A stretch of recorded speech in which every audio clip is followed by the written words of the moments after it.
Welcome to the Retro Blood.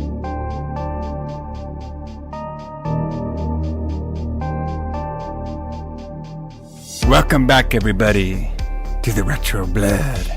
As we finish up this slasher slumber party month here on the Retro Blood, talking teenagers, talking drills, talking knives, talking track stars, talking graduation, talking slashers in the 80s.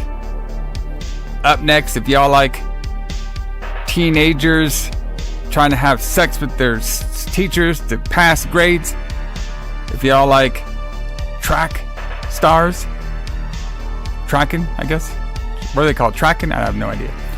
If y'all like slasher mysteries and a lot of killing in the woods with swords, and if y'all like a killer who's like Norman Bates but like the opposite, like not the mom but the girlfriend, then this is the review for you, brother, because the Retro Blood is talking all about Graduation Day.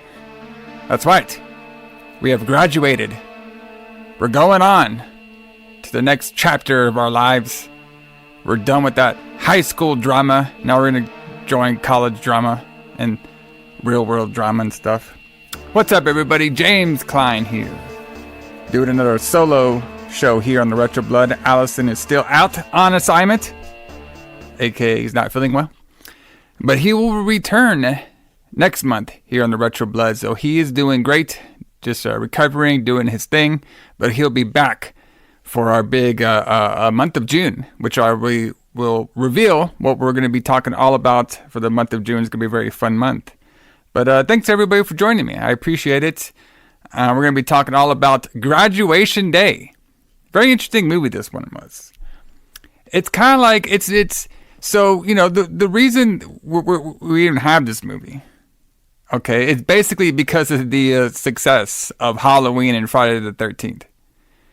I mean, because this one came out in 1981, so we already had Friday the 13th came out, huge success in the 80s, and obviously we had Halloween come out, I think it was 79, 78, don't quote me on that, sorry, all right, off the top of my head, but, you know, obviously both huge success, and, you know, I'll get into it when I talk a little bit about the history segment, but when they were coming up with this movie, Herb Freed, all right, and his partner David were coming up with this the story. You know, they were trying to figure out, okay, well, what holiday? You know, we obviously see that there's a trend going on. We want to be part of this trend. What holiday hasn't been done yet? All right, like, so we got, you know, most of the ones we've done on this. You know, most of the ones we've done on this show already. You know, New Year's evil. We don't want to check it out in the archives. You know, obviously we done, you know, Halloween we did in the franchise. Friday the 13th we did reviews for too.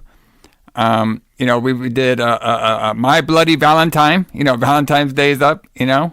And you know, there's other ones out there that we haven't done yet on the show, but we're going to talk about, you know, April Fool's Day, Mother's Day.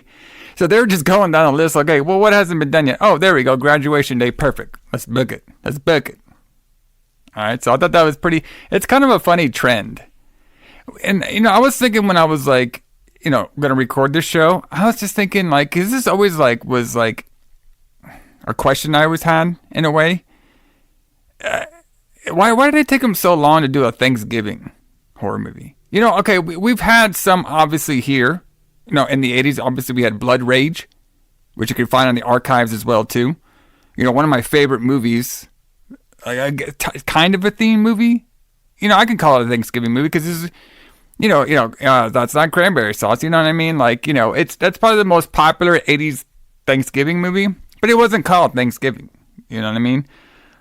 There's actually another one I found too, that we're going to be doing later on this year. I don't know if I should spoil it right now because I like to build up to it, but I actually found a very rare Thanksgiving 80s horror movie because there's not a lot. I mean, there were some in the 90s, I guess, that were out there, but I was just so, you know, until we had Eli Roth's Thanksgiving, you know, it came out this year, 2024, or is it, no, sorry, 2023. that we didn't really have too many like the Thanksgiving themed horror movies. It was always like very, because obviously we had Christmas, which is done here. We did that on here too. Christmas Evil. Pretty much we, obviously Halloween. We got everything. We even have April Fool's Day. You know what I mean? Like, I guess they didn't touch Easter either. Even though there is a Easter horror movie, but I think it was made in the 2000s. Like Easter Massacre or something like that. So it's very interesting about these themed horror movies. I like them though. That's one of my guilty pleasures out there is having like these themed day horror movies. But yeah, this one was pretty interesting though. Like it was when it comes to some of the history on this movie, which I'll talk about more here in a second.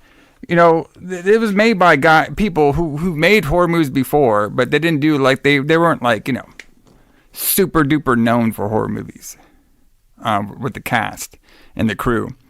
So, to me, this one also had like a murder mystery with it. And it kind of reminded me of a lot of those early Dario Argento films. All right. Where, you see like you don't see the killer, you just see the glove, the black glove of Italian Doom was on this film. So I thought that was pretty interesting. And I did like the killer, like, sword fetish. And he was a very artsy guy. It's very interesting. I like you're supposed to make it feel like it's going to be the Anne character. Then you make it feel like it's going to be the coach. It's very Italian. I don't know if they were like going for that when they were making it, but it definitely came off as very like Dario Argento. Like that's not the look of the film, obviously. But the old murder mystery within a horror film, obviously that was made very, big by the Italian film going on there. So, but yeah, a very, very, very fun film. We have my girl Linnea Quigley on here and one of her first roles. It's very interesting how she got the role as well, too. We'll talk about that. But before we do, everybody, thanks for listening. Like I said, this is the end of our slasher Slumber Party month, which we will probably revisit it again. And not necessarily the Slumber Party stuff, because I don't think there's any more Slumber Parties in the 80s anymore. They're gone. Remember, we did the last one, brother. Remember, we did that last week. It was the last one. But, we'll definitely be going to the high school slasher movies, because there's just a lot more to go. All right? I just thought I would end this Slumber Party slasher month with Graduation Day, because this one is a very... It's kind of like an underrated slasher in a way, because the pace and the editing is very well done in this film, especially for an 80s film. The kills are, I would say they're okay. You know what I mean? I mean, maybe you gotta remember, this is very early 80s. This is like 1981. All right, so like we don't have the most like creative, like bloody, gory kills around this particular time. Obviously, there's probably some movies that have that. But traditionally in slashers, I mean, if you guys remember that when we talked about it, the first Halloween, the first, Final Exam, the, Friday the 13th, there wasn't like a gore fest. All right, it was more about the stalking in a way. It's more about the killer and having the victims kind of like get surprise kills. In this one, obviously we saw, swords go through throats. We saw a little slashing in here and there. But it's not like it's like, you can see somebody just opening somebody up, from the stomach and shit like that. So it's very, different pace that we have going on over here, for these movies. You can appreciate that, here and there. And obviously you could tell, not the biggest budget in the world for this one. But, yeah, I thought it was pretty fun though. Like the, story was pretty easy to go along with. I like the mystery of who you thought it's going to be, even though listen, guys. I don't know about y'all. If y'all watch, listening to this and stuff, hope you've seen the movie. I could tell right away who it was going to be. Maybe because I just watched, so many of these, slasher teenagers movies. I could just kind of tell who it was going to be. But that didn't, kill my enjoyment of it, even though I just knew right away who it was. And this is my first time watching this film, too, so it's not like I was, spoiled to anything. But I could just tell right away from the beginning scene who the ultimate killer was going to be. But, back in the day in the 80s, maybe those little signs I couldn't see because this is such a new genre going on, or like a hot genre at the time. So, but no history segment this week, obviously, because Allison's out. Now, usually on the Retro Blood, we talk about what is going on in the world of pro wrestling and the metal music around the release date. The release date for this film was May 1st, 1981. Oh. Good old May. See, it kind of just worked out. I'm doing this review in May of 2024, and this movie came out in May of 1981. There you go. Celebrating the movie as the month it came out. But we will return to talk about pro wrestling and the metal music, some history of what's surrounding the movies we talk about, of what was happening in metal and pro wrestling. Probably next month when Allison's back. I like to go back and forth, with him, get his input on those two topics, because he's like an encyclopedia when it comes to those two topics in the 80s. But a segment we will do is the Who Booked This Shit, Brother?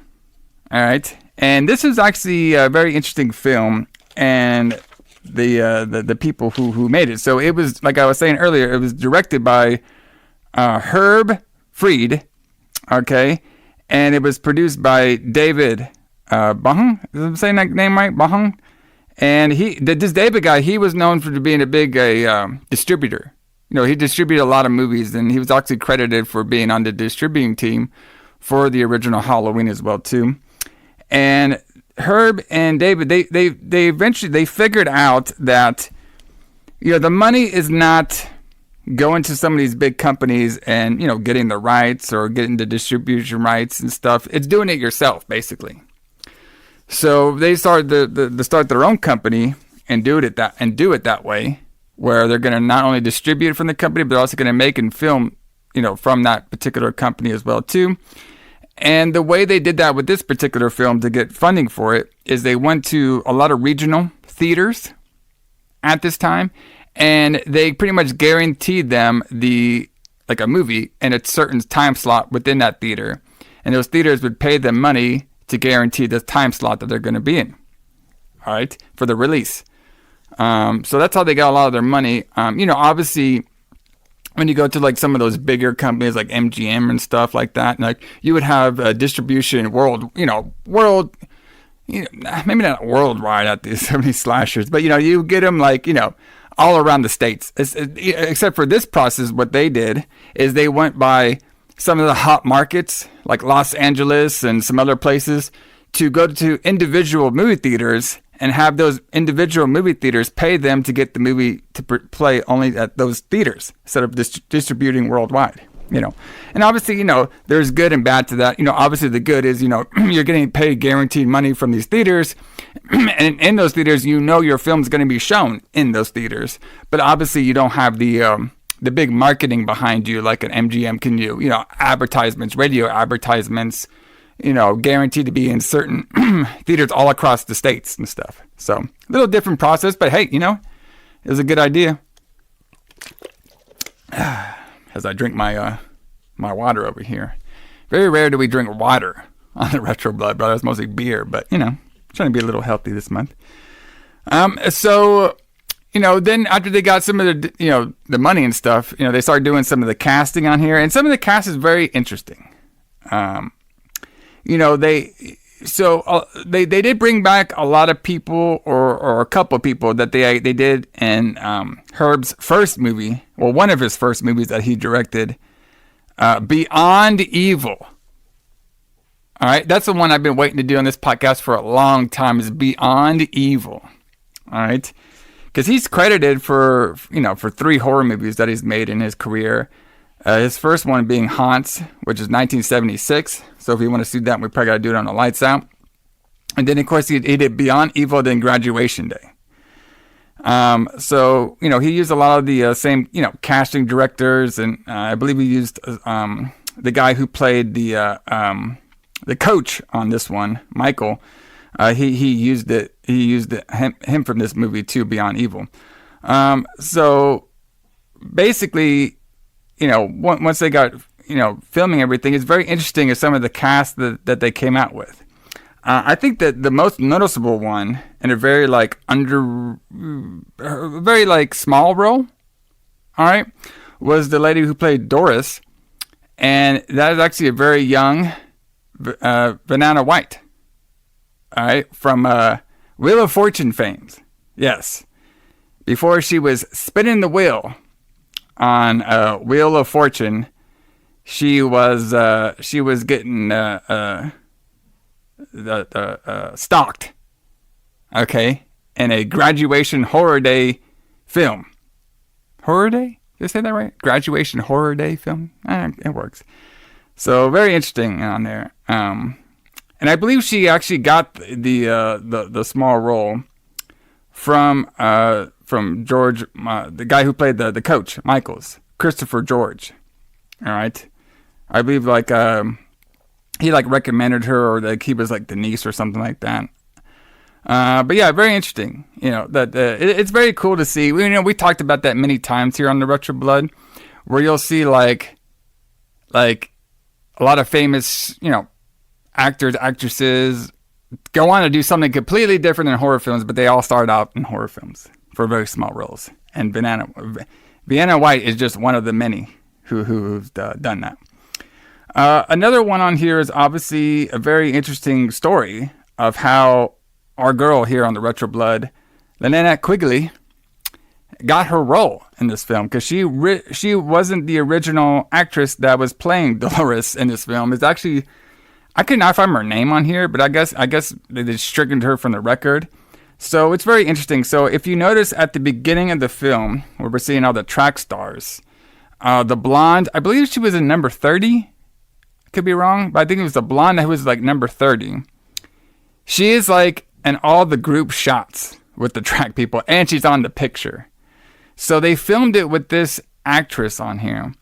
And apparently, Herb was saying that she was just very hard to deal with. She didn't want to do this, she didn't want to do that. And obviously, one of the big issues is probably, she didn't want to do the tit scene where she was coming on to her musical teacher, Robert. All right. And, besides that, she was just not being cooperative on set and everything. So they eventually fired her. But the problem is, since this was such a low budget and they actually had a rule to only film a scene 3 times to not waste any kind of film, they basically had to replace her. And they replaced her with, of course, Quigley, And it's very interesting because it's you can notice it, but you don't notice it. Because they show this blonde girl, and she doesn't really say a whole lot. She's just kind of in the background. She's probably shagging up to her boyfriend most of the time, that Tony dude. And it's just weird because, the way, she quickly comes into the screen, where I notice her is, right when the girls are, singing with their Robert, the musical teacher, and she just walks in. And I'm thinking, okay, well, because I knew she was in this film, Quigley, and I was like, okay, she just shows up. So it's just really interesting because they filmed with this other actress. They filmed all the group scenes with her and the photo scene, and they had the dead head of her. Okay, but they filled in all the gaps with Quigley. Okay, and they don't really look at this similar at all. So I guess they were just hoping that nobody would notice. They're just a blonde. Nobody would notice. But very interesting. It's really it's cool to see a young Quigley before a lot of her hits that she was later on doing. My favorite being Night of the Demons and Silent Night, Deadly Night that she was in. Even though there were, it's Night of the Demons, she had a big role, but Silent Night, Deadly Night, she had a small role. But I always loved seeing her because obviously she's just one of the famous screen queens. Obviously Return of the Living Dead, a ton of movies she's been in. But that was really, really interesting of how they did that. And I can respect that. You know what I mean? I would love to do that if I was making a B horror movie. Just you're filming it, you're halfway through, some actor actually being a bastard or something, whatever. Get out of here, I'll just replace you. Fuck it, they'll figure it out. All right. And it's some of the other actors too were very interesting. I like the one who played Sally. Okay, Denise. That's her real name, Denise Tricer. She was actually an actual gymnastics lady. So all that stuff she was doing on the pole, what do you call that? Fuck. I'm not the biggest knowledge of track and field stuff. You know what I mean? Like when I was going to high school, brother, I was like pushing like 300 pounds. You know what I mean? So like, it wasn't until my senior year where I actually start like losing weight and actually start working out a ton. And, you know, most of I did was running and shit, but like, I didn't really like do a lot of like track and field and shit like that. Even though, you know, during my senior year, brother, I was in pretty good shape. I probably could have run 400 or whatever you call it.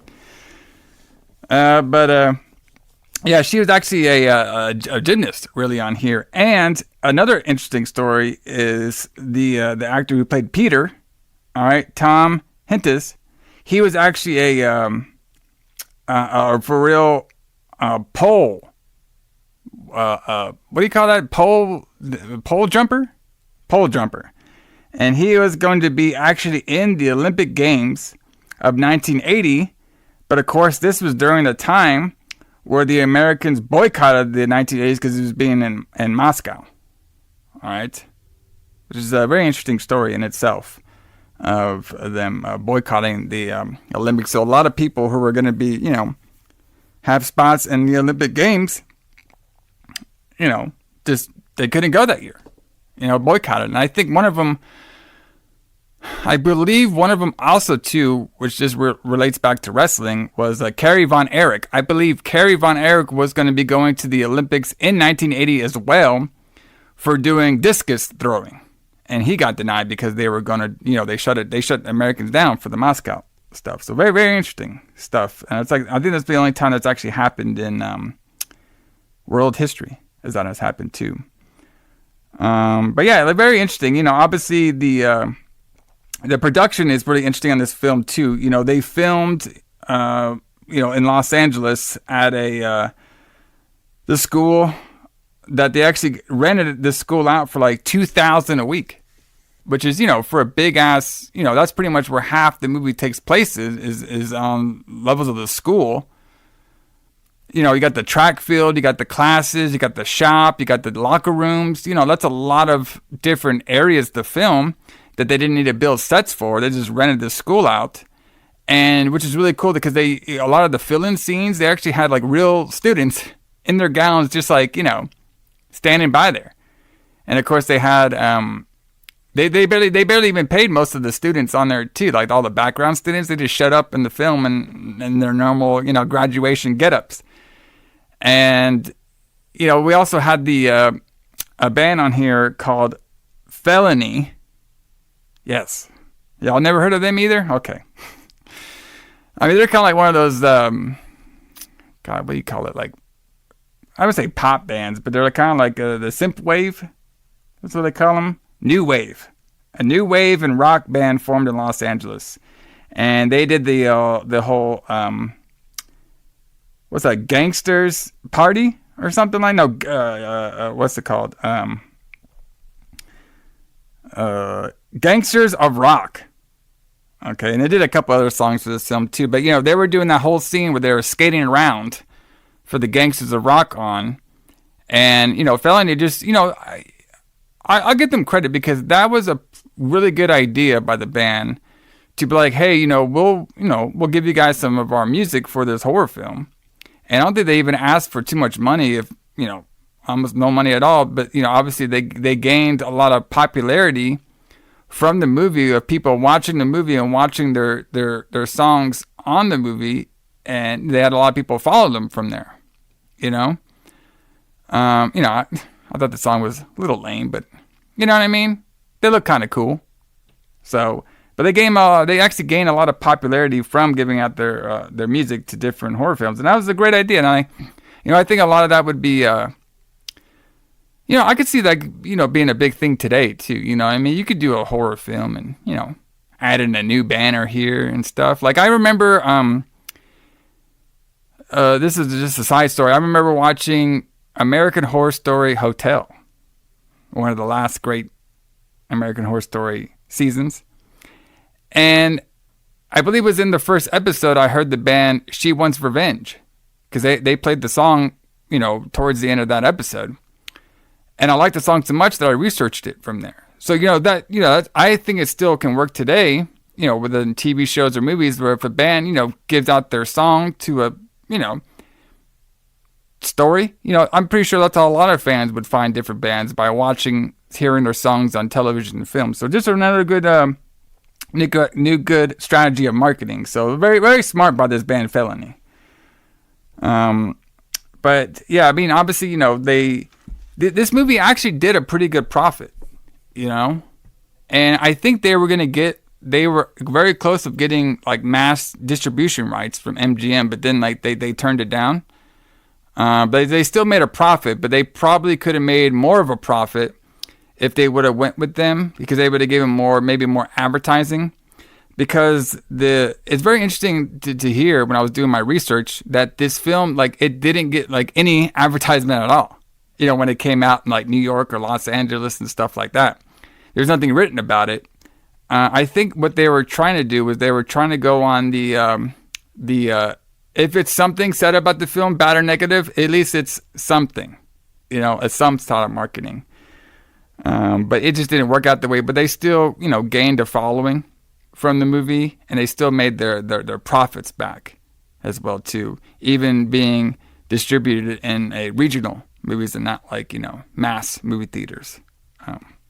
But another interesting fact too about this movie. Apparently, this Herb Fried, apparently he saw the movie in theaters, Graduation Day, and he was disturbed about the fans or the audience laughing at the horror scenes. It's like, I ain't making it a horror film again, supposedly. So, because if you look at after Graduation Day, that was pretty much it when it comes to some of the horror films that he's written. Like he did Tomboy, Survival Game, Sticking Together. You know what I mean? A lot of like action style films, science fiction style films. Apparently he did get, reference to do another Graduation Day, but I guess maybe he declined or he just didn't want to do it. Yeah, very interesting. I guess he just, but the thing you got to remember too, like he didn't go into the movie game to make horror films. He just did the horror films at the beginning because that's what was making the money. And me and Alice, we talked about that many times on this program. Horror films was one of the safest bets in the 80s, and even today most of the time too, that if you're like a new director trying to get your name out there, more than likely you're going to at least get some audience or get some, more recognized doing a horror film than you are going to be doing like some artsy movie. You know what I mean? Like some like girl or drinking coffee and looking at the sky. You know what I mean? Compared to like some horror film, you're just going to get more eyeballs on it. So you kind of like, I think a lot of directors were trying to use that, make some horror films, get a name established, and then move on to something else. And then you can kind of tell, who is the real, obviously true fans of horror and who's not. You know what I mean? Which is, it's fine. A lot of actors and actresses did that too. They would star in a couple horror films, but it doesn't mean, they would go on to be known as like, Scream or Horror Kings or nothing. You know what I mean? Like a Johnny Depp. He's in the fucking original Nightmare on Elm Street. Did he become known as some sort of horror guy? No. You know what I mean? It's just, that's the way it works out sometimes. So, very interesting though. So another thing too is the apparently, which I'd never seen this movie yet, but apparently the movie Fatal Games, okay, is another slasher film with a very similar plot. And that was released in 1984. So that's going to be a very interesting one to do. Maybe we'll do that on Slasher Month 2 or something. Fatal Games. All right. Very interesting. All right. I wonder if it copies like the whole thing, because, this story, like it's like you're copying. You're not necessarily I don't think like Graduation was copying anything, but like I was saying before, it's very similar to how the Dario Argento's murder mystery films are. You know what I mean? Where we don't know who the killer is. All we see is like a black glove. You know what I mean? And then sometimes we would see like a stopwatch, and then we would see like a what do you call it? Coach outfit. You know, it was showing that stuff to make us think it's this killer, this killer, this killer. All right. And then the way they edit it and everything, I thought it did a pretty good job. But like I said, you know what I mean? When I watched it, I knew exactly who the killer was right away. It's probably just because I've been watching so many of these slashers. But I don't know if I take my eyes back to the 80s, if I would have, figured out right away who the killer was or not. So, very interesting, though. But everybody, let's get into the full review of Graduation Day. Let's do it. There are 200 seniors at Midvale High, and 7 days till graduation.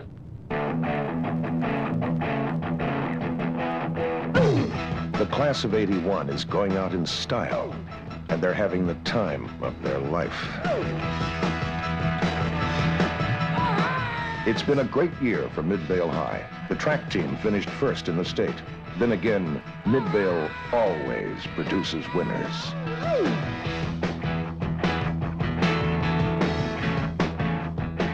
Sally Prescott is the top gymnast in the school. She plans to go to college in the fall.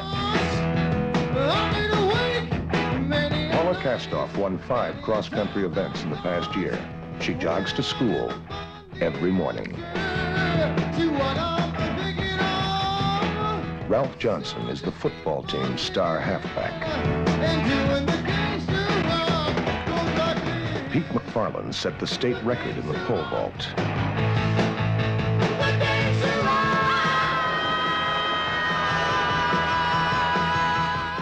Tony and Dolores were king and queen of the prom. The class of '81's being fitted for caps and gowns and coffins.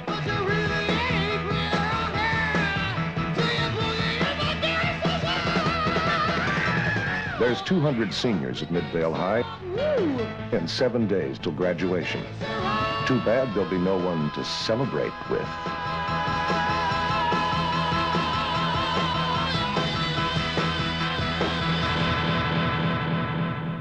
Graduation Day.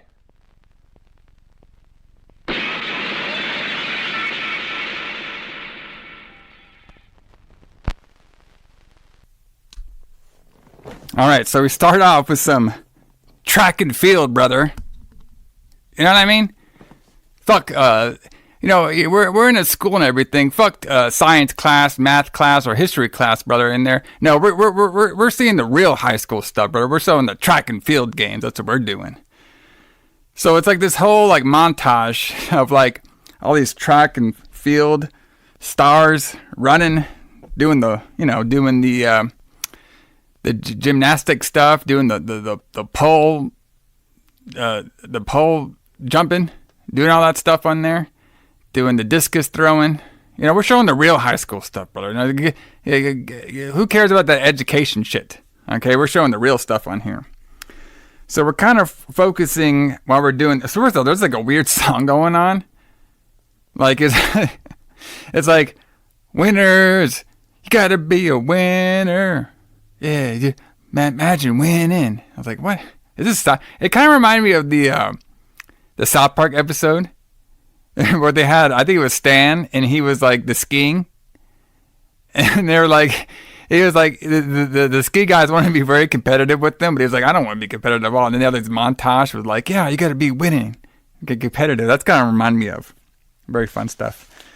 So we're kind of focusing on number 37 and number 40. So number 37 is a track dude. We found out his name is going to be Kevin, and of course number 40. Number 40 is going to be one of the main girls, Lauren. All right, and Lauren, she's just really good. All the crowd's excited about her, and she is running. She's doing like this big sprint run. And basically all the coach and everybody's saying like, push yourself, push it, keep pushing, keep pushing, brother, push it. All right. And she eventually wins the track game. Everybody's all happy. And then she falls down and Kevin's all upset. And then we cut to some older truck dude. I had seen an article about the track girl, Lauren, dying. And he's like saying, oh man, it's pretty, it's pretty, upsetting about that. And he's like, hey, he notices the girl's like in a Navy outfit that he's driving. He's like, hey, have you ever heard of those Navy girls? What happened to them? And he's all wondering, hey, why you're not talking? And he just like grabs her leg. And she's like trying to pull his hand away. And he's like, well, I'm a tax-paying citizen. I was like, what? Is that a line you do when you're trying to like wrongly touch a woman? I'm a tax-paying citizen, brother. All right, so then we see this girl. She's all in her Navy getup, and her name's going to be Anne. And Anne is the sister of Lauren. And she was basically saying, don't touch me again or else I'm going to beat your ass up, because she was in the military, brother, the Navy. All right. So during all this stuff, we see a young girl running. Okay. And this is when Anne wants to get out of the truck and she leaves and she stares at the girl running. And this is another person who's on the same track team. She's running through some woods out by the high school. By the way, when I was telling you earlier where they were filming, they had this one school location and they were filming everywhere in there. The woods was part of that. So that's part of the 2,000 a week was like this whole area. So not too bad. And they filmed a lot of stuff in this killer woods. So then we see this killer, black glove like Dario Argento and a stopwatch. And he supposedly kills this girl even though like there's just like a little bit of blood on her neck and she falls down. Okay. So at first it's making you think, oh, it's weird. This Anne girl shows up and we just had our first murder. What's going on over here? So now Anne is going back. She arrives at home. She meets her mother. All right, she's been gone for 10 years. And then Anna meets Ronald. Ronald is like not her father, but like the stepfather. And they don't get along at all. And, the mom's all saying like how horrible it is that, your sister passed away and everything. They said like so basically Anne is there because she got accepted to go on stage for the graduation to accept Lauren's diploma and her trophy of her winning the race. So I guess they called Anne up to do that. And Ronald's all pissed off because he said he basically raised her and he doesn't get why he is not going on stage and doing it. Not Anne, who hasn't been around for 10 years, who was all the way in Guam. How dare she be Navy stuff and come back for her dead sister's graduation? So her room has been taken over by photography stuff. So she's staying up in Laura's old room. And she's unpacking her stuff. This is when she gets into a fight with Ronald about who should be going on stage. And she also did tell her mom, too, that she agreed to not take the insurance money and she'll just leave it with the mom. And she drops the picture on it, and the picture cracks, and it had that dead runner that we just saw. That had a little bit of blood on her neck. So, and of course, Ronald calls her a bitch a bunch of times. And she's like, I learned some stuff in the military, so don't even try anything on me. All right. So now we're in the girls' locker room. And we can see that the killer is hiding out his own photo of the whole track team. And we have 2 X's because of the 2 that died so far. Which is Laura and then the other girl from the forest. So now Annie, so Sally is rocking around now. And Anne runs into her out in the woods. And Anne's saying like, hey, sorry, I used to know these woods and stuff, but I'm trying to find, the school grounds. And she notices her necklace is saying, oh, I really like your necklace. My dead sister used to have one. And of course, I was like, oh, you're weird. So she just leaves. Like I said, we're establishing that the Anne, like, okay, there's something off about her. Okay. So now we get all these kids singing for graduation, and this is when we meet the principal. All right, and he's going to give, I guess, a pre-speech to the graduation kids. And I was thinking, when I was watching this movie, I was like, I don't fucking... Listen, guys, I'm a little old. Like, I'm not, like, super old, but I'm like, it's probably been, like, 20-something years since I graduated from high school. I don't remember doing, like, a pre-graduate... I mean, we had to, right? Is that what you do? Like, don't you, like, you have to, like, pre-go there? And let me tell you y'all a funny story, though. I like to go off in these, like, random stories about myself.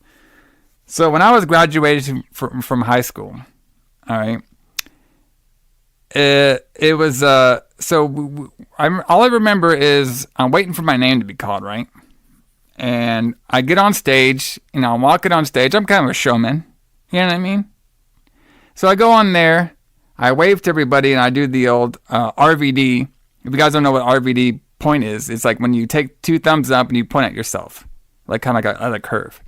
And I did that, and I grabbed my diploma, I shake my hand, and then the principal guy's like, hey, if you act up again, I'm going to have to escort you out of here. I'm like, what the fuck? I just waved to everybody and I did that. And I just, if you, he's like, basically, if you act up anymore, like, do anything else, I gotta kick you out of here. Being a really dick to me. And I was like, motherfucker, I didn't even seen you all year, or like even know who the fuck you are. And it kind of reminded me of our principal on here. All right, Principal Gulen or something, because he was saying basically, when y'all come up here, don't act up, don't do anything funny. All right, you gotta take everything all serious. I'm like, why? I mean, it's not like I'm fucking crotch chopping and shit. You know what I mean? I just pointed to myself and waved. So it kind of reminded me of that. But that's what he's basically telling the whole class. He's telling the whole class, and then him and Blondie are saying, all these kids, they get worse every year. So during this too, Sally notices that Anne is in the graduation, pre-graduation thing, and she's saying like, oh, that girl's kind of weird. And then Anne, the principal brings Anne on there and saying Anne is the sister of Laura. She's going to be getting the diploma and the trophy, and like we're gonna have a moment of silence for her. And then after that, everybody realizes, oh, okay, that's Laura's sister. So they all go meet Laura, and then she notices Kevin, because Kevin was Laura's boyfriend. And she's like, hey, I really appreciate those letters that you sent me, Kevin. I'd like to talk to you more. And Kevin's like, oh, just talk to me later after class. And he leaves. So then Anne goes to Kevin's house. And she just like walks right in. Like, all right. And I knocked twice. I mean, fuck. So she just goes right into the house. And apparently Kevin's like, so I don't know if it was Kevin or the grandma, but somebody is a artiste that has random statues, like Roman statues and shit, balls and all right, hanging out in this fucking house. So she's looking out there. Anna hears like old lady yelling at a TV. Kevin shows up saying, oh, you don't have to worry about her. She's just death. She just yells at a TV. And then Annie notices the photo book that Kevin had of Laura. Like a bunch of pictures of her and her track gear and everything. And then, obviously, they're building some rapport saying, Kevin's saying, like, I really loved your sister. You know what I mean? And, she's always with me. And I just cherished our time together. And Anne gave Kevin Laura's necklace. That same necklace that she was going to give him. And he, of course, cherished it and stuff. And they, Anna was very, happy of Kevin because of the love that she still had for their sister. So now Sally, she's now getting ready to do some photography. That sounds bad, doesn't it? She's going to be ready to do some photography with her little gymnastic pole routine. And she's getting undressed. She hears doors closing and stuff. And she's going to go check it out. And she sees a guy in a hoodie very quick. And then she runs into the other girls, one of them being Vanna White at a very young age. Doris. All right. So now Sally goes and takes her photograph with a very angry coach. And the coach guy, we kind of established that a lot of the track team doesn't really like the coach. So basically what's going on with Coach Michael is he brought the school a ton of like trophies and a lot of different athletics, like poles, athletics, track and field, discus throwing. He brought them like a shit ton of trophies. He molded a lot of his students to do that. But then ever since Laura died, and the reason she died too, I don't know if I brought it up, was from a blood clot that she got while running. And they feel like, a lot of school feel like, he pushed her too hard. And ever since then, he's been kind of cursed where a lot of them haven't been winning trophies anymore. So he's kind of like on the fencing block right now. So he's trying to push Sally to do her routine so this news photographer guy could take a bunch of creepy photos of her. And Sally can't do it. She can't pay attention because she keeps thinking about all the creepy stuff she saw and flashbacks. She keeps following everything. And our coach is like, get your little ass up there and don't fuck it up. I'm like, damn.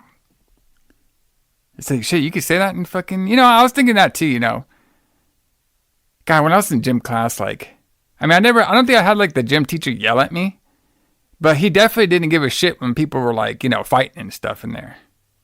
You know what I mean? It's like, that's probably just how the coaches were. And I always liked it where like all of like the gym teachers, they were always like, not only were they the gym teacher, but they're also like the wood shop teachers too.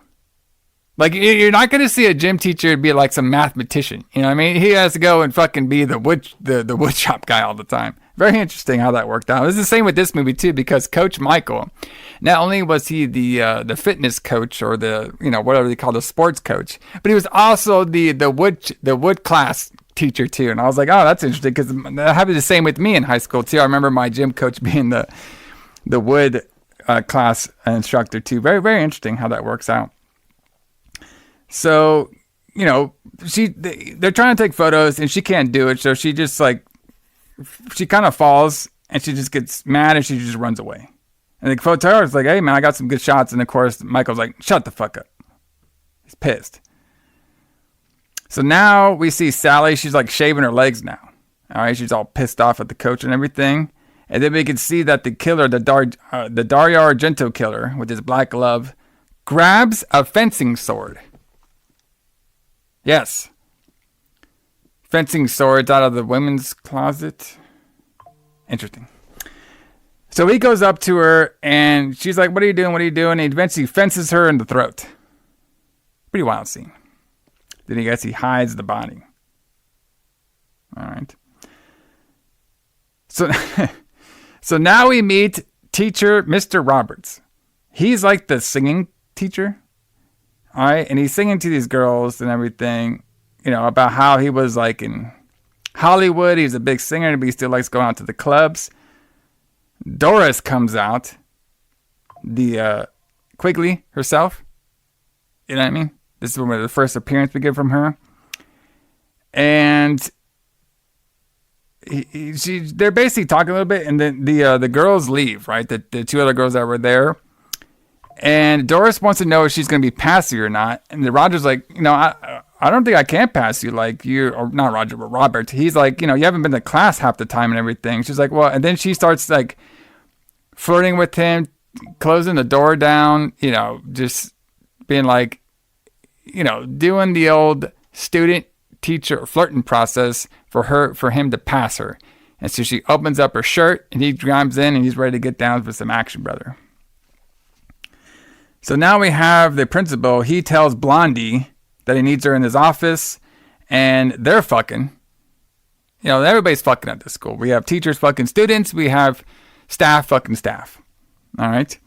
And he needs this recording to be done by graduation. She's all upset about it, but then he agrees. He's like, well, don't worry about it. I'll be about your house later tonight. She's like, okay, come by midnight. All right. So, and then we see that the principal has a bunch of switchblades in his drawer. Oh, so maybe he could be the killer. Oh. So now we have Roberts. He hears a noise. So he wants to go look around for this like tapping noise. And he runs into the coach. Coach says he hasn't heard anything about it. And then the noises brings him all the way to the boiler room where these kids play a tape of Robert and Doris sexing up each other. And my favorite line was like, he was all like, I had two favorite lines out of this one. All right, the first one, she's all like, Mr. Roberts, I mean, you look kind of slim in your clothes, but like when you get out of them, she's like basically saying he's fat. He's like, oh, don't worry about that. Hey, IB, check this out. Well, I call it my little cobra. And she's like, your little cobra? All right, is it venomous? He's like, yes, it is. I loved it. I thought that was great. And he was wondering who it is, and he just sees a bunch of kids leaving. So he's like, I know who you kids are. All right. So they have him on tape fornicating with a student. So now we see Doris now. She's now smoking weed with her man friend, Tony. And they're talking about, guys and girls and, relationship shit. And now Doris, she's horny again, so she wants to go fuck this Tony guy in the woods, and Tony's like, oh, we can do it later. And then we have the police security guard show up, McGregor. All right, and they're because they're smoking weed and everything. McGregor's saying, if I catch you guys smoking weed again, it's gonna be your ass. And they just kind of laugh at him, saying, oh, you're just a narc, you fucking narc. All right, and then we cut to a scene of McGregor. He's smoking weed too, so he's one of them. So now Annie, she's going into the wood shop class. All right. And then all the machines just randomly go off. And this is when we have Coach Michael talk to Annie. And the whole conversation was basically Annie kind of suspects the coach of, killing Laura. Because, obviously, like I was saying earlier, the coach is saying, like, I used to bring this school trophies, everything. Ever since Laura died, like, my life has been a living hell because, they don't respect you unless you're bringing them something, trophies. And he said, like, I didn't hate Laura. I loved Laura. I molded her to be a perfect machine. And, of course, Anna's like, that's all you cared about was making these kids into your own factory machines. So you could tell that they don't really get along. And you could tell that Anna suspects of the Coach Michael to be the killer. So now we have number 32, which I believe this is not Peter, but this is some other guy, number 32. He's in the woods, and he's playing with his football, and two girls go around him and stuff, and he loses the football in the woods. His name is Ralph, by the way. Yeah, Ralph. 32, brother, Ralph, the football guy. He loses his football in the woods, and we can see that the Dario Argento coach killer guy inflates the ball with the sword. All right. And Ralph asks for the football back, and he throws the football at him and stabs him at the same time. So there goes Ralph. He's dead. And then we have another X off the list. So now we have a weird scene of Kevin and other kids singing the Graduation Day Blues song. So now we have Dolores, saying she's sorry to coach about something. And then now McGregor he doesn't like Coach Michael either. And he's talking about, like, all the trauma, that you put on these kids. And he's also talking about, I'm going to keep my eye on you. So then now we're having a pre-graduation dance party. I don't remember doing one of those either when I was in high school. Like, I just feel like I just showed up to the thing and they're like, all right, get out of here now. This is like a big buildup that this town does. And I mean, maybe other people out there, when they graduated, they had more of a party, but I just don't remember, like, doing anything. I just remember showing up to graduation. Here's your fucking thing. Get the fuck off the stage. Don't come back. And that's it. All right, thanks. So they're roller skating to this band, the Felony Band. They're dancing. Everybody's dancing and stuff. We can see that Tony's dancing with Dolores. And then they eventually escape out to the woods, to go fucking. The killer woods are made for two things. Fucking and killing. And that's what they're doing here on the show. So they're doing it. They're about to get going on the floor. But our boy Tony has to leave and go pee. The song's playing the whole time. This gangster party song is playing the whole time. And no, it's not Gangster's Paradise, which would have been a way better song. But They're trying to do what they're trying to do. So Tony is he's pissing and everything, and Dolores is saying like, oh, how easy it is for men just to piss anywhere they want to, and then eventually the killer comes up to him and chops his head off, Tony, with a sword. The sword killer. And eventually Doris goes to him. She sees what happened, and she starts freaking out and running away. All right, and we have a big running scene of the killer running, with her, and she's trying to get back to the party, and he gets stopped, and eventually, this killer's fast too, man. He's like, he might be on the track team. Oh, because that's how fast he was running. And he eventually corners her, and then he eventually stabs her. And then we have the next morning, the principal is taking all kinds of phone calls, but he has something to do at 4 o'clock, which is, I guess, when the graduation is about to happening. And we have Tony's parents calling, and we have all these other parents calling, because apparently there were 6 seniors missing last night. Very interesting, because I don't think that track field team is that big. And I only counted 3. We had Ralph, Tony, and Doris get killed. Oh, I guess Sally too. That'd be number 4. Okay, and then I guess they're counting the girl from the beginning too. So that'd be 5. But I don't know who the other one is. Maybe I just missed it. So, and then the whole joke is basically the blondie was giving all the phone calls, and the principal's getting all mad about it. So then we have a cop show up. Howdy doody. What is his name? Fucking cop something on here. Let me see if I can find the cop. What is his name? Oh, Inspector Holiday. He's there.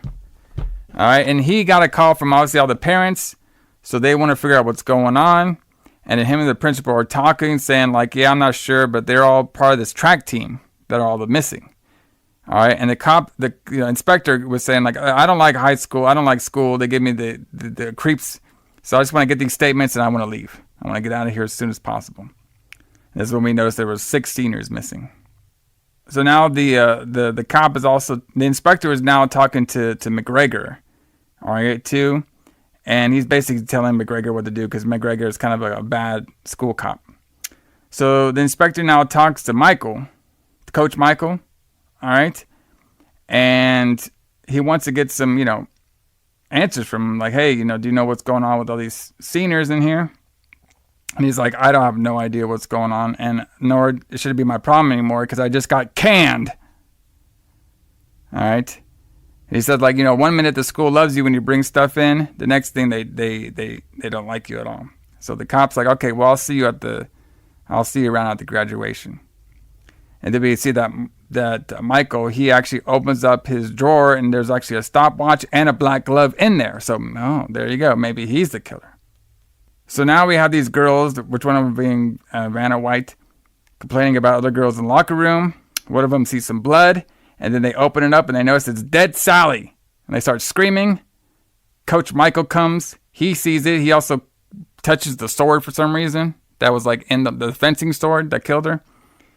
He touches it in there, even though it's not supposed to touch crime scene stuff. I guess he didn't know that. He takes the sword. And then Kevin comes running in out of nowhere. He tells the girls to leave and go get the police. And then Kevin and starts attacking Michaels. So, and then during this, the inspector and McGregor see the running girls out of the locker room, so they go chase him. And then Annie's there too, and she comes running towards it now. And they could see that Kevin and Michael were fighting. And then the coach Michael runs away. All right, and then Annie's over there. She's saying, can we get somebody to cover up Sally? And she says, what's going on? He's like, Michael, he's the guy that's been doing all this stuff. And they found the photograph of all the kids X'd out in that locker room that Sally was in. So we have Coach Michael. He's running through the woods, the killer woods. Remember, they're only good for 2 things. Fucking and killing, brother. All right. So Kevin is now found Michael, and they start fighting a little bit. And then we have the cops scattering out there in the woods too. And we have Annie out in the woods too. And then Annie runs into the inspector, and the inspector's like, what do you have to do with all this? What's going on with all this? And then Michael, he runs into Ralph. All right. And Kevin's like, I caught you. I finally get you. He's like, I didn't do this. All right. He says, you did do this. All right. You and all of them did this. This is what Kevin's saying. He said, you killed Laura and you all were basically part of killing her. You and the whole track team. That's why I had to kill all of them one by one. And I wanted to save you for last. So now we figured out that Kevin was the killer this whole time. And basically, the reason he was the killer was he was in love with Laura. And he felt like the whole team and everybody was pressuring Laura to win so much that the blood clot her heart gave out. All right. And he was going to marry her. That was like the love of his life. He was going to marry her after the graduation. And they were going to go off and make babies, whatever. But he said, like, in 30 seconds, my life changed because of you guys. So that's why when he was killing everybody, he was doing it in 30 seconds intervals to mirror how long it took for the whole team to kill, in his mind, the whole team to kill his lover, Laura. That's how long it took for him to kill everybody with it. So that's why he had the whole stopwatch the whole time. So I thought that was really clever. They're very clever. The way that Herb got that idea is because I guess they were doing research on slashers. They would go to different slasher movies and they would time out how long it took for the killer to kill the person. And they just came out with that idea. It's like, okay, well, maybe we can make the killer in ours do a reason for killing them so quickly. So I thought that was a very clever idea that this film established on there.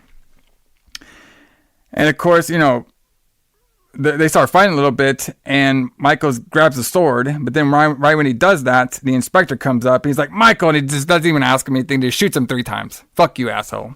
Boom, boom, boom. Shot your ass. Dead. All right.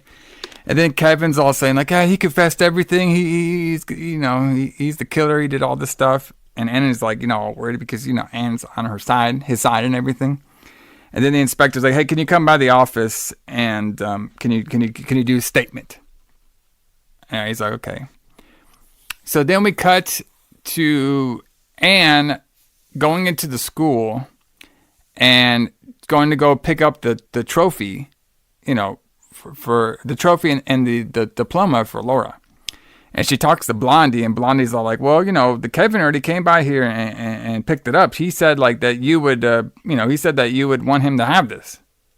He's not like a liar or anything, is he? I was like, well, come on now. And Anna's like, oh, that's kind of weird. So she starts thinking a little bit. So she goes back to the Kevin's house. And what does she do? She just lets herself right in. Fuck him. Fuck this artsy dude. I'm just going to let myself into his house. Sees the crazy old lady yelling at the TV. Goes oh so slowly up the stairs. All right. Starts looking around. Notices that his room is full of swords and deadly weapons. And was he like, we know he's a track guy and he likes to sing like indie music. But I didn't get the whole him loving sword vibes. You know what I mean? Unless he was the killer, so. But she's in there looking around, and something scares her. It's like, oh, I'm sorry, I didn't realize somebody was in here. And then she looks, and she can see that it's Laura's dead body hanging out in a chair. All right, and it kind of reminded me of 2 things when I saw this thing. It was obviously, Norman Bates, Psycho. And it reminded me of Black Christmas, where he had that girl stuck up in the attic, too. So, and then she freaks out a little bit because she finally realizes it's her dead sister hanging out right there. And then Kevin grabs her. Look what they did to her and everything. How can they just let her rot in the ground like that? Today was supposed to be our special day, and I got rid of everybody that was trying to keep our special day from us. And we're about to be married. So can you go over there and kiss your sister, kiss the bride? And Anna's like, I'm not going to be doing that. He's like, well, why you don't love her sister? You're part of them too? Do I need to kill you too? So now he goes and grabs a little knife. He has all these big swords he used in this whole fucking movie. Like a fencing sword, a fucking medieval sword. You know what I mean? Some Valyrian steel maybe he used to slice down his enemies. And what does he grab? A little pocket knife. He grabs a little fucking pocket knife to kill the Annie girl. I was like, I just thought that was funny. Maybe it's the first thing he found. You know what I mean? He's in the moment. So he's about to attack her and stuff, and he like hides behind. She hides behind the dead sister, right? And I think she like pushed her or something. This is a quick scene, but then next thing you know, you could see that the dead body fell on Kevin, and then they fall out the second story window.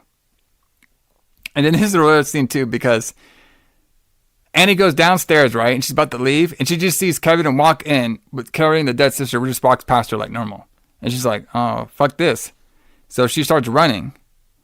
And then she starts running throughout the whole school, like through the killer woods into the track field. And it's like, I get what was happening here. We were trying to mirror how Laura died and everything, but like, it looked like there was like flashbacks, but like, how would Annie know the flashbacks when she wasn't even there? Was he just imagining everything in her head? I have no idea. So she eventually stops on like the track field stairs. So while she's on the track stairs in the stands, Kevin shows up. I guess he cares about her now, all bloody with his little pocket knife. And he starts chasing her through the, underneath the stands of the track field. So, you know, one of the scenes that I didn't bring up, I skipped it, was we had Peter, the pole man himself, the pole man. Oh yeah, I like pole man. Pole man's good. He's doing his little pole routine, and I actually thought this was really clever, where he's doing this whole pole, and he gets past the little bar, and he falls, but he falls in a bed of nails, so he dies that way. So the pole man is gone. So during all this, now, you know, she's getting chased everywhere. Anna is. And like, she, you know, she's trying to hide from him and everything. And she's trying to hide in the gate. And he breaks through the grate and she falls. And she eventually sees dead Dolores' head. Even though it's the head from the non-Quigley head was on there. It was supposed to be Doris's head. Interesting. And like, I like how, like, you know, the hair is even different. Like, because the original actress, she had like long blonde hair. And like Quigley has like shorter blonde hair. So very, very interesting how they did this. So she eventually escapes him again, and she runs into dead Peter hanging from the door with spikes coming through him. All right, and she gets away from Kevin again. She eventually pushes him into the spikes that were on the door, and then Kevin thinks he's okay at first, but then he starts internally bleeding, and then he falls down. And then we cut to Anne getting, you know, packing up and stuff and saying she has to leave tomorrow from the mom. She's out there in her bedroom. And, you know, the mom's like saying how horrible everything is and stuff. And she doesn't want her to go, but she's like, I got to be at the plane tomorrow morning. So she sets her alarm, Anne does, and she's sleeping. And we get this long shot of the hallway, shot back to her. Then we see Kevin storming into the room, you know, saying he's going to get her. And then the lights come on. It's actually Ronald being a fucking asshole, saying, like, you know, all this tragedy stuff happened because you came back to town. Then the mom comes in saying, Ronald, get out of here, Ronald. You're just fucking, you know, making shit worse. And, of course, Anne's scared shitless. She thought it was fucking traumatized now that this Kevin guy came back from the dead to get his revenge on her. All right, and then now she wakes up the next morning. She waves bye to her mom. Obviously, there's a weird relationship there. And she leaves on the taxi, and that ends Graduation Day. Like I said, very interesting movie. You know, I mean, I thought it had some pretty good plot points to it. Like I said, it was like one of those murder mystery style shows. But not too bad, you know what I mean? Pretty good acting. You know, fun editing on there and stuff too. You know, pretty, you know, not the most gore fest, but I thought it was, you know, very interesting killer that we had on there. The black glove, fencing coach outfit killer. All right, a young man who was in love who went crazy. You know, age-old stories on there. Very fun. But yeah, everybody, thanks for joining me on the Retro Blood for this whole month of May. Doing all these solo shows. Hope you all enjoyed them. talking the Slumber Parties. Slumber Party 1, Slumber Party 2, the last Slumber Party, and Graduation Day. I don't know, man. What do y'all think? I kind of like the first Slumber Party Massacre. I think I like that movie out of all these movies. I think I like that one the best. It's very very interesting, that one was. I liked it. But this Graduation one was pretty good too. The last Slumber Party and Slumber Party Massacre 2 more really my style of horror films. But they all have their own place out there.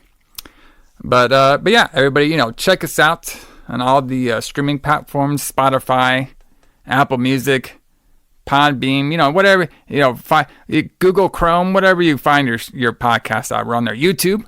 We're on here, YouTube, every Sunday. Pretty soon, hopefully, me and the Allison will start doing some live videos on there so you can see our pretty faces. We can start drinking some beer on here. Do some fun shit. Gotta do those video podcasts pretty soon. But everybody, Allison will return next month here on the Retro Blood, because we are going to be talking all about bad police officers in 1980s horror movies, because we're doing Bad Cop Month. That's right, everybody. Bad cops.